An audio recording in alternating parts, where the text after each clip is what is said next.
اعوذ باللہ من الشیطان الرجیم بسم اللہ الرحمن الرحیم۔ سورہ حدید کی 2 آیتیں پڑھ رہا ہوں، آیت نمبر 5 اور آیت نمبر 6۔ لہو ملک السماوات والارض، آسمانوں اور زمین کی سلطنت اسی کی ہے۔ وَإِلَى اللَّهِ تُرْجَعُ الْأُمُورُ، اور اللہ ہی کی طرف لوٹتے ہیں سارے امور۔ یولج اللیل فی النہار ویولج النہار فی اللیل، وہ رات کو دن میں داخل کر دیتا ہے اور دن کو رات میں داخل کر دیتا ہے۔ وَهُوَ عَلِيمٌ بِذَاتِ الصُّدُورِ، اور وہ سینوں میں چھپی باتوں کو خوب جانتا ہے۔ اللہ اتنی بڑی قدرت والا ہے۔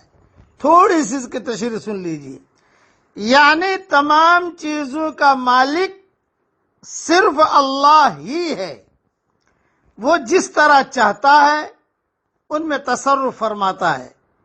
اس کے حکم و تصرف سے کبھی رات لمبی دن چھوٹا، اور کبھی اس کے برعکس دن لمبا اور رات چھوٹی ہو جاتی ہے، اور کبھی دونوں برابر ہو جاتے ہیں۔ اسی طرح کبھی سردی، کبھی گرمی، کبھی بہار اور کبھی خزاں، موسموں کا تغیر اور تبدل بھی اسی کے حکم و مشیت سے ہوتا ہے۔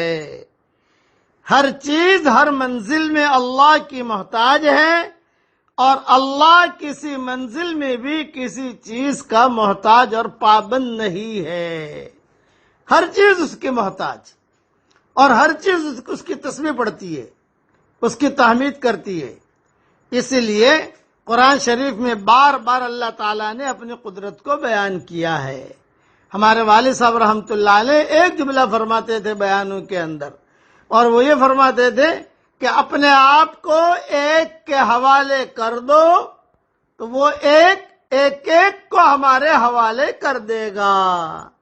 یعنی اللہ تعالیٰ کے سارے احکامات کو پورا کرو حضور صلی اللہ علیہ وسلم کے طریقے کے مطابق، تو تم جو چاہو گے وہ اللہ تعالیٰ تمہیں دے دے گا۔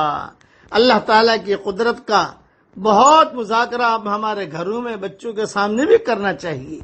کرنے والے اللہ ہیں، اللہ ہی کرتے ہیں، اللہ ہی کرتے ہیں، اللہ ہی کرتے ہیں۔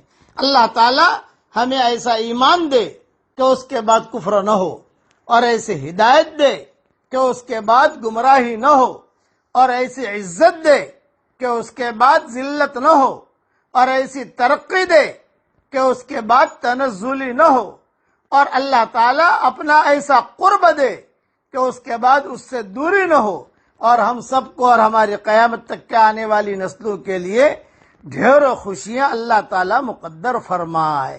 آمین۔ وآخر دعوانا ان الحمد للہ رب العالمین۔